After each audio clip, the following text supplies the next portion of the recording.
नमस्कार विद्यार्थियों, आज कक्षा 11 का एक अध्याय है जिसका नाम है पथिक।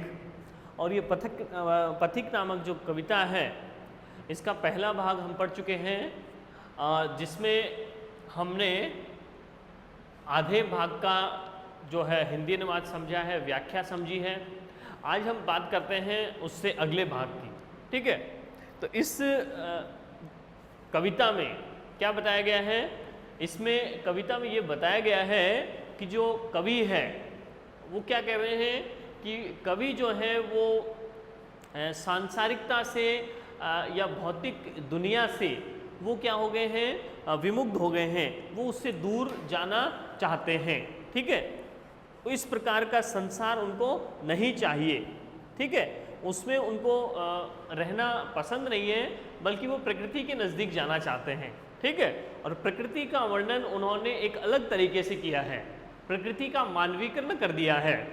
ठीक है ना, प्रकृति जो है, प्रकृति में जितने चीज़ें हैं, चाहे वो सूर्य है, चंद्रमा है, पृथ्वी है, इन सब का उन्होंने मानवीकरण कर दिया है। अर्थात मानव से तुलना, मानव के क्रियाकलापों से तुलना कर दी है। ठीक है, तो इसको कहते हैं मानवीकरण करना।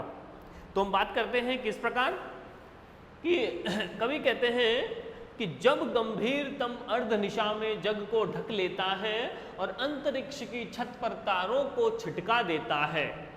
तो क्या कहा है कि जब रात्रि का समय है, और रात्रि के समय का वर्णन करते हुए कवि कहते हैं कि जब गंभीरतम, तम का मतलब है अंधकार, जब ये जो अंधकार है, कौन सा? गंभीर भयंकर अंधकार जब छा जाता है पृथ्वी पर, तब अर्ध निशा में, आधी रात को जब भयंकर अंधकार जब छाता है, तो जब भयंकर अंधकार जब आधी रात में, निशा मतलब रात्रि में, जग को ढक लेता है, पूरे संसार को। ठीक है, पूरे संसार पर अंधकार छा जाता है। कौन सा? गहन अंधकार। कब? आधी रात में। तो क्या होता है? अंतरिक्ष की छत, मानो ये जो आसमान है, ये जो अंतरिक्ष है, ये क्या है? एक प्रकार की छत है। अंतरिक्ष की तुलना छत से की गई है। ठीक है, तो यहाँ अंतरिक्ष की तुलना छत से की गई है, और माना गया है कि अंतरिक्ष की छत पर तारों को छिटका देता है। ये जो छत है उसको सुनहरे तारों से सजा दिया गया हो, ऐसा लगता है। ठीक है, तो कवि क्या कह रहे हैं कि रात्रि के समय, गंभीर अंधकार में, आधी रात के समय गंभीर अंधकार जब पूरे संसार पर छा जाता है, तो उस समय अंतरिक्ष की छत पर तारे टिमटिमाने लगते हैं। ठीक है, फिर क्या कहा है कि सस्मित वदन जगत का स्वामी, उस रात्रि में जब सब शांत हैं, ठीक है, सब रेस्ट कर रहे हैं, विश्रांति में की अवस्था में हैं, तो कवि कह रहे हैं कि उस अवस्था में इस पृथ्वी पर किसका आगमन होता है? सस्मित वदन। सस्मित का मतलब है प्रसन्न, स्मित से युक्त, या कह सकते हैं मुस्कान भरे चेहरे वाला। वदन का मतलब है चेहरा। कौन सा चेहरा है? मुस्कान से युक्त। मुस्कान से युक्त चेहरे वाला जो जगत का जो स्वामी है, ठीक है, इस संसार को जो चलाने वाला है, इस सृष्टि का संचालन करने वाला जो है, उत्पत्ति करने वाला जो ईश्वर है, वो इस संसार का जो स्वामी है वो कैसा देख रहा है? वो प्रसन्न मुद्रा में है। मानो कि वो जो ईश्वर है वो शांत अवस्था में है, प्रसन्न मुद्रा में है, और उन ईश्वर का जो मुख है वो मुस्कान से युक्त है। ठीक है, मुस्कुराता हुआ चेहरा ईश्वर का दिखाई दे रहा है कवि को, ऐसा कवि अनुभव कर रहा है। संसार का स्वामी मृदु गति से आता है। ऐसा लग रहा है कि उस शांत वातावरण में ईश्वर का आगमन हो रहा है। कैसे हो रहा है? मृदु गति से, धीमी गति से वो पृथ्वी की ओर आ रहा हो, ऐसा लगता है। और तट पर खड़ा गगन गंगा के मधुर गीत गाता है, और ऐसा लगता है कि वो समुद्र तट पर खड़ा होकर क्या कर रहा हो कि मानो कि जैसा वो समुद्र है, समुद्र कैसा है? विशाल है, अनंत है, ठीक है। उसी प्रकार जो ईश्वर है वो भी अनंत है। और क्या कर रहा है वो ईश्वर? तट पर खड़ा होकर गगन गंगा यानी आकाश गंगा, ठीक है, क्या कह सकते हैं, ब्रह्मांड, इस ब्रह्मांड के मधुर गीत वो गा रहा है। कौन? ईश्वर गा रहा है, ठीक है। ईश्वर जो है उस सृष्टि की, उस ब्रह्मांड की महिमा का गान करता हुआ प्रतीत हो रहा है, ठीक है ना। ये कितनी जो सृष्टि है वो एक सौंदर्य से युक्त सृष्टि है, ठीक है। उसकी मानो कि उसकी महिमा का गान ईश्वर कर रहा हो। और क्या कहा है कि उससे ही विमुग्ध हो नभ में चंद्र विहस देता है। और ईश्वर की उपस्थिति के कारण, ईश्वर क्योंकि प्रसन्न मुद्रा में है, और प्रसन्न ईश्वर को देख करके, उससे विमुग्ध होकर के, ईश्वर से आकर्षित होकर के, मुग्ध होकर के, क्योंकि ईश्वर की जो स्थिति है, ईश्वर की जो दशा है वो मुद्रा है, प्रसन्न मुद्रा है। उस ईश्वर की प्रसन्न मुद्रा को देख करके, उससे मुग्ध होकर के, मोहित होकर के, विमुग्ध मतलब मोहित हो जाना। आसमान में चंद्रमा भी क्या होता है? विहस देता है, अर्थात हंसता हुआ प्रतीत होता है। चंद्रमा जब रात्रि को अपना मधुर जो प्रकाश बिखेरता है, शीतल प्रकाश, शीतल रोशनी जब पूरी दुनिया पर फैला देता है, ठीक है, तो वो शीतलता प्रदान करता हुआ जो चंद्रमा है वो कैसा प्रतीत होता है? चंद्रमा भी हंसता हुआ प्रसन्न चित्र मुद्रा में प्रतीत होता है, ठीक है। तो वह ईश्वर की प्रसन्न मुद्रा को देख करके आसमान में चंद्रमा भी हंसता हुआ या प्रसन्न चित्र मुद्रा में प्रतीत होता है। और क्या परिवर्तन होता है सृष्टि में? वृक्ष विविध पत्तों पुष्पों से तन को सज लेता है। और जब चंद्रमा प्रसन्न होता है, यानी जैसा एनवायरनमेंट जैसा हो गया है, जिस माहौल में, जिस वातावरण में हम रहेंगे, वैसी ही ऊर्जा से हम भर जाएंगे, ठीक है ना। तो यहाँ कहा है कि ईश्वर जैसे प्रसन्न है, खुश है, तो चंद्रमा भी प्रसन्न हो रहा है। और चंद्रमा को देख करके, चंद्रमा की शीतलता को ग्रहण करके जो सारे वृक्ष हैं, ठीक है, वो वृक्ष कैसे लग रहे हैं? विविध पत्तों से, विविध का मतलब अनेक प्रकार के पत्तों से, फूलों से अपने तन को, अपने शरीर को सजा लेता है। और जो पेड़ हैं वो सारे पेड़ क्या कर रहे हैं? पेड़ों ने अपने शरीर को सजा लिया है, मानो ऐसा लग रहा है कि हरे पत्तों से और विभिन्न प्रकार के फूलों से, रंग बिरंगे फूलों से अपने शरीर को सजा लिया हो, ऐसा प्रतीत हो रहा है। और क्या हो रहा है? पक्षी हर्ष संभाल न सकते। और जब चारों तरफ हरियाली नजर आ रही है, प्रसन्नता चारों तरफ बिखरी हुई है, ठीक है, तो उन प्रसन्नता को देखकर, चारों तरफ हरियाली को देखकर पक्षी भी अपने हर्ष को, अपनी खुशी को संभाल नहीं पाते हैं, वो फूला नहीं समाते हैं। और क्या करते हैं? पक्षी अपने खुशी को संभाल नहीं सकते और वो चारों तरफ की हरियाली से, चंद्रमा की शांति से, चंद्रमा की शीतलता से, पेड़ों की हरियाली से वो क्या हो जाते हैं? मुग्ध हो जाते हैं, आकर्षित हो जाते हैं। कौन? पक्षी। और क्या करने लगते हैं? चहक उठते हैं, मधुर स्वर में कलरव करने लगते हैं, गुंजन करने लगते हैं और प्रकृति को अपने मधुर कूजन से गुंजायमान कर देते हैं।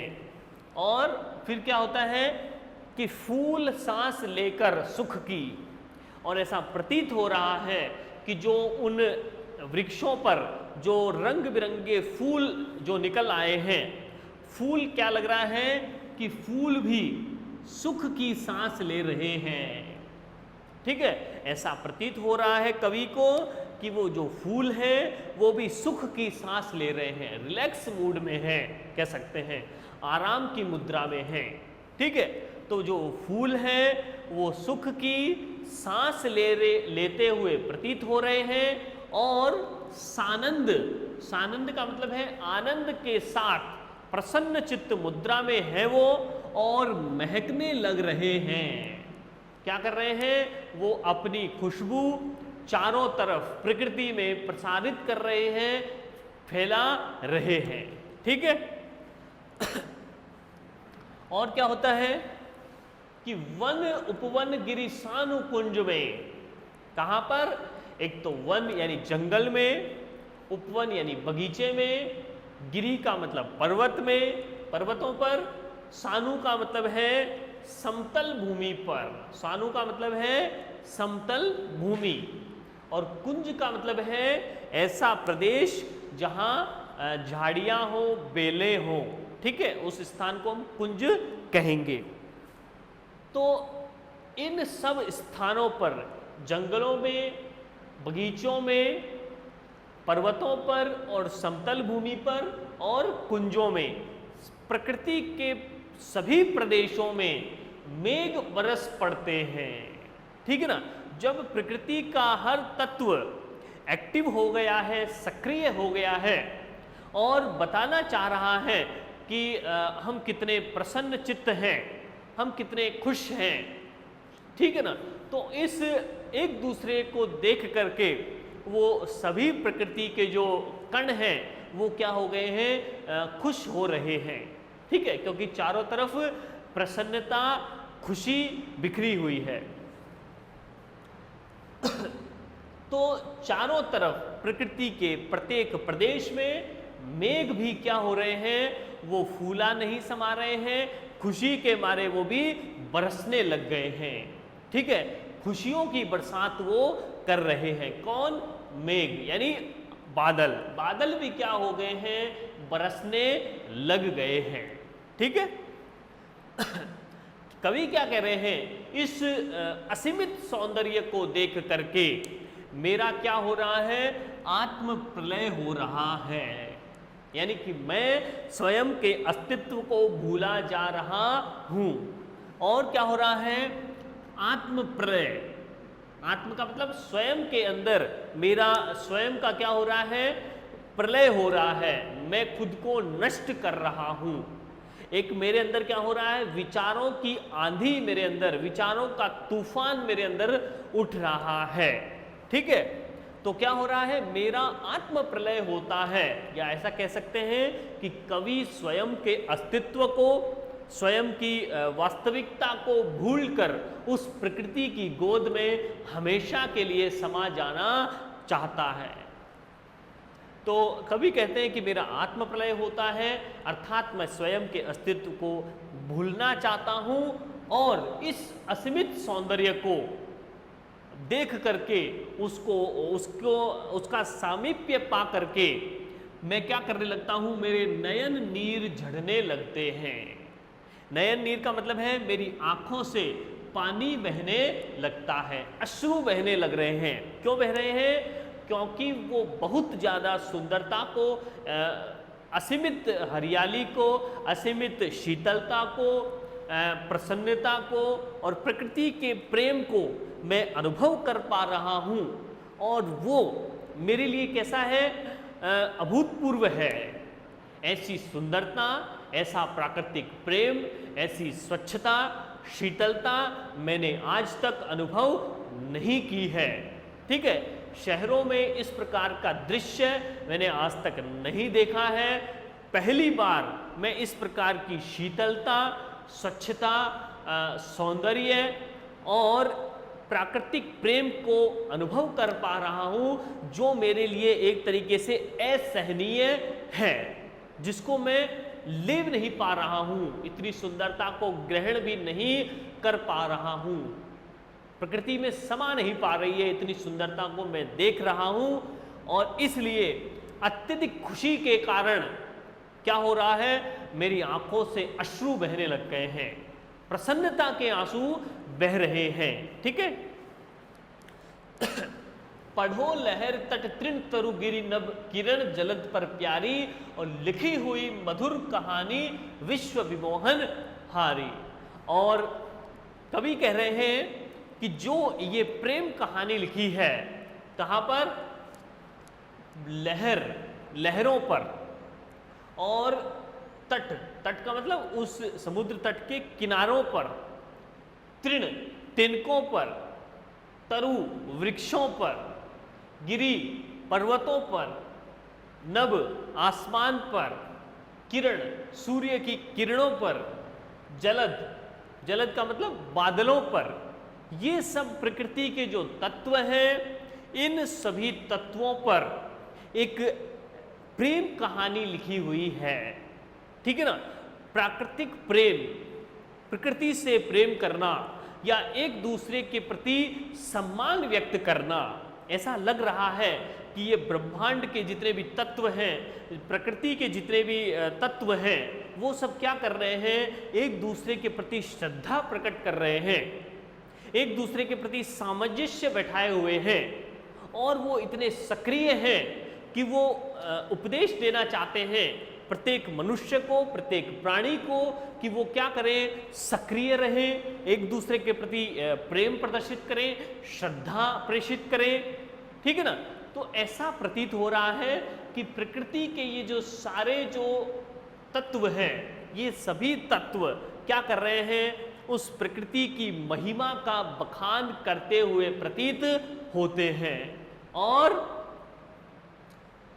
ऐसा लग रहा है कि इन सभी अंगों पर कोई मधुर प्रेम कहानी लिखी हुई है, कि वो जो तत्व हैं वो एक दूसरे के प्रति प्रेम प्रदर्शित करना चाहते हैं। और वो कौन सी कहानी है, विश्व को विमोहन करने वाली, विश्व का क्या करने वाली, मुग्ध करने वाली, संसार को, संसार के प्रत्येक प्राणी को वो मुग्ध करने वाली कहानी बता रहे हैं। कौन बता रहे हैं, प्रकृति के प्रत्येक तत्व। ठीक है, कैसी मधुर मनोहर उज्जवल है ये प्रेम कहानी, जी में है अक्षर बन इसके बनू विश्व की बानी। कवि कहते हैं कि ये जो प्रकृति के अंदर प्रेम बिखरा हुआ है, चारों तरफ अनुराग बिखरा हुआ है, यह जो अनुराग है, यह मुझे लगता है, मुझे प्रतीत हो रहा है कि ये जो मधुर है और मनोहर है, मन को हरने वाला, ठीक है, और उज्जवल, पवित्र है, स्वच्छ है, ये जो प्रेम कहानी है प्रकृति के अंदर जो चल रही है, प्रकृति के जितने अवयव हैं, प्रकृति के जो तत्व हैं, उनके अंदर जितना सामंजस्य है और जितना प्रेम और अनुराग बिखरा हुआ है, इस प्रेम और अनुराग का मैं एक अक्षर बनना चाहता हूँ, मैं भी इस प्रेम कहानी का भागीदार होना चाहता हूँ। और मेरे मन में है कि मैं इस प्रेम कहानी का एक अक्षर बनकर और मैं विश्व की वाणी अर्थात विश्व की आवाज में बन जाऊं। ठीक है, और इस प्रकार कवि कह रहे हैं कि स्थिर पवित्र आनंद प्रवाहित सदा शांति सुख कर है। और कवि कह रहे हैं कि यहाँ पर स्थिर है, पवित्र है और आनंद प्रवाहित हो रहा है, आनंद बह रहा है। ठीक है, आनंद प्रवाहित हो रहा है, वहां रहने से हृदय को सुकून मिल रहा है, तसल्ली मिल रही है। तो यहाँ क्या है, स्थिर पवित्र आनंद प्रवाहित हो रहा है और सदा शांति सुख कर है। ये जो प्रदेश है या कह सकते हैं प्रकृति जो है, ये क्या कर रही है, हमें सदैव शांति प्रदान करने वाली है, सुख प्रदान करने वाली है, आनंद प्रवाहित करने वाली है, पवित्र है और स्थिर है।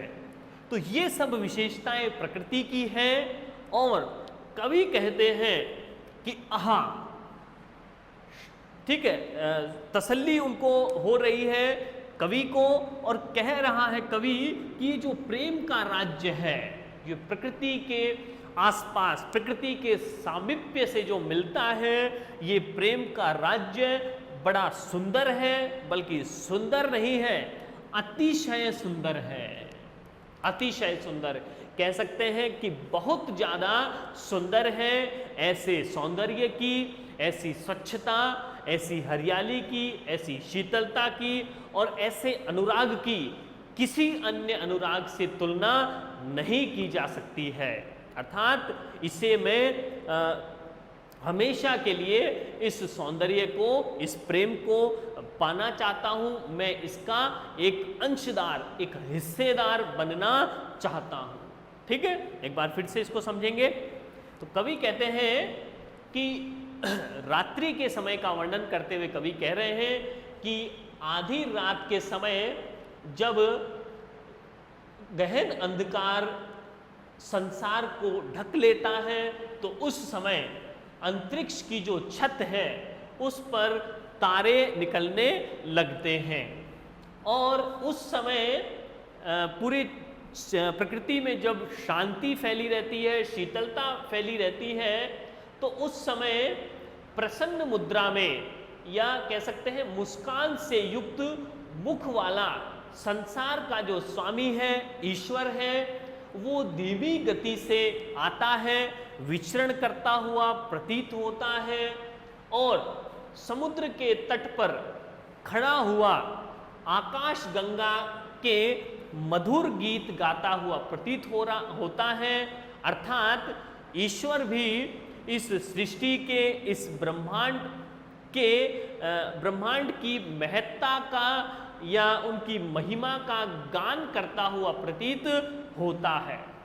और क्या कहा है कि जब ईश्वर भी प्रसन्न मुद्रा में है, तो उन ईश्वर को प्रसन्न चित्त देखकर ही, या उस ईश्वर से मुग्ध होकर आसमान में चंद्रमा भी हंसने लगता है, या शीतलता बिखेरता हुआ प्रसन्न मुद्रा में प्रतीत होता है। और ईश्वर को देखकर चंद्रमा प्रसन्न हो रहे हैं, और चंद्रमा को प्रसन्न चित्त देखकर वृक्ष भी क्या हो रहे हैं, अनेक पत्तों से और रंग बिरंगे फूलों से अपने शरीर को सजाते हुए प्रतीत हो रहे हैं। अर्थात ऐसा लग रहा है कि जो पेड़ पौधे हैं वो चंद्रमा के स्वरूप को, शीतलता को देखकर प्रसन्न हो गए हैं, और सक्रिय होकर अपने शरीर को उन्होंने क्या बना दिया है, हरा भरा बना दिया है, रंग बिरंगा बना दिया है। और जब पेड़ पौधे हरे भरे हो जाते हैं, तो उस हरियाली को देखकर, फूलों के रंग बिरंगे स्वरूप को देखकर पक्षी भी खुशी को संभाल नहीं पाते हैं, अपनी खुशी को नहीं संभाल पाते हैं, और मुग्ध होकर इस हरियाली से, इस शीतलता से मुग्ध होकर, आकर्षित होकर चहकने लग जाते हैं, और एक मधुर स्वर में कलरव करने लगते हैं। और जब पक्षी भी क्या हो जाते हैं, खुश हो जाते हैं, तो उनको देखकर फूल भी क्या करते हैं, सुख की सांस लेते हुए प्रतीत होते हैं। ऐसा लगता है कि जो फूल हैं वो भी क्या है, रिलैक्स मुद्रा में है, आराम की मुद्रा में है, और सुख की सांस ले रहे हैं, और आनंद के साथ, सानंद का तात्पर्य है आनंद के साथ महक चारों तरफ बिखेर रहे हैं। और क्या होता है कि इस चारों तरफ फैली हुई खुशहाली को देखकर, हरियाली को देखकर, ये जो वन है, उपवन यानी बगीचा है, पर्वत है, समतल भूमि है और कुंज है, इन सभी स्थानों पर भी बादल भी बरसने लग जाते हैं, वो अति उत्साहित हो जाते हैं, एक्साइटेड हो जाते हैं, और एक्साइटेड होकर क्या हो रहे हैं, वो बादल भी बरसने लगते हैं, अपनी भावनाओं का इजहार कर देते हैं। और कवि कहते हैं कि इस सारे प्रकृति के जो अंगों को जो मैंने देखा, सब सक्रिय हो गए, अपनी प्रसन्नता को बिखेर रहे हैं, प्रसन्नता का इजहार कर रहे हैं, तो मुझसे भी कंट्रोल नहीं हुआ। मैं क्या करने लगा कि इस सारी सौंदर्य को देखकर मेरा भी आत्म प्रलय होने लगा। आत्म का मतलब स्वयं का, प्रलय का मतलब नष्ट हो जाना। मेरा स्वयं का अस्तित्व नष्ट हो गया, ठीक है। और मेरे इस सारे असीमित सौंदर्य को और खुशहाली को, हरियाली को, शीतलता को, अनुराग को देख करके मेरे अश्रु भी बहने लगते हैं। नयन नीर का मतलब है आंखों से पानी बहने लगता है, क्या खुशी के आंसू बहने लगते हैं, ठीक है।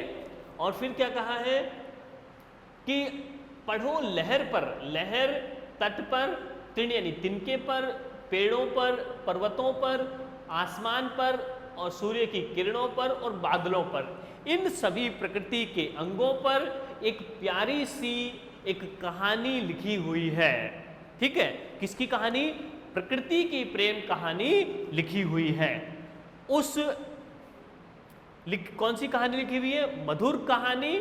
और वह प्रेम कहानी संसार का विमोहन करने वाली है, संसार को मुग्ध कर देने वाली है। और क्या कहा है कि कैसी मधुर मनोहर उज्जवल है यह प्रेम कहानी। ये जो प्रकृति के अंदर जो प्रेम कहानी चल रही है, ठीक है, ये प्रेम कहानी कैसी है? मधुर है, मन को आकर्षित कर देने वाली है, हमको खींचती है, प्रकृति का सम्मोहन। और ये उज्जवल है, पवित्र है, ठीक है, पवित्रता पाई जाती है यहाँ पर।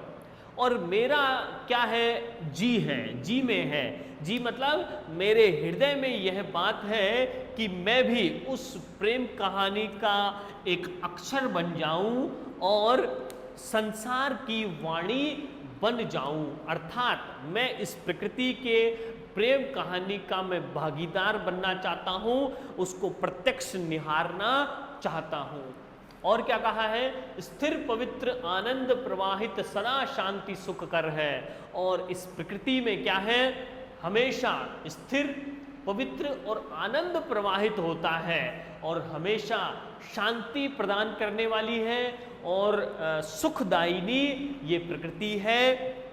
और कवि कह रहे हैं ये जो प्रकृति की जो समीपता है ये कैसी है कि यहाँ प्रेम का राज्य बड़ा ही सुंदर है, बल्कि सुंदर ही नहीं है, अतिशय सुंदर है। अर्थात उस सौंदर्य की तुलना अन्य किसी सौंदर्य से नहीं की जा सकती है। अतः मैं इस सौंदर्य से मुग्ध होकर इस प्रकृति में अपना बहुत सा समय व्यतीत करना चाहता हूँ, ठीक है। तो ये हमारा हो गया क्या? व्याख्या, ठीक है। तो यहाँ पर एक तो पूछा जा सकता है कि भाव सौंदर्य स्पष्ट कीजिए, ठीक है ना। तो भाव सौंदर्य में हम लिख देंगे कि प्रकृति का मानवीकरण किया गया है, प्रकृति को शीतल बताया गया है, प्रकृति के अंदर अंतःक्रिया जो हो रही है उसके प्रेम को यहाँ व्यक्त किया गया है, ठीक है ना। और प्रकृति के प्रति कवि का जो मुग्ध होना है वो बताया गया है। तो ये भाव सौंदर्य हो जाएगा जिसमें हम भाव स्पष्ट करेंगे। उसके बाद में हम लिख देंगे कला सौंदर्य। कला सौंदर्य भी लिख सकते हैं, या काव्य सौंदर्य भी लिख सकते हैं, या शिल्प सौंदर्य भी लिख सकते हैं, एक ही बात है। तो यहाँ क्या हम लिखेंगे? यहाँ हम लिख देंगे भाषा। तो भाषा कौन सी प्रयुक्त की गई है? यहाँ पर खड़ी बोली हिंदी का प्रयोग किया गया है। और लिख देंगे कि यहाँ की जो भाषा है तत्सम तद्भव प्रधान शब्दावली का प्रयोग किया गया है। इसमें जो भाषा है वो सरस है, सहज है, ठीक है, और बोधगम्य है, प्रवाहमय है। इस प्रकार भाषा में हम लिख सकते हैं, ठीक है। फिर हम लिख देंगे भाषा के बाद में हम लिख देंगे शैली। तो शैली में हम लिख देंगे एक तो गेय शैली, गेय शैली मतलब जिसको गाया जा सके।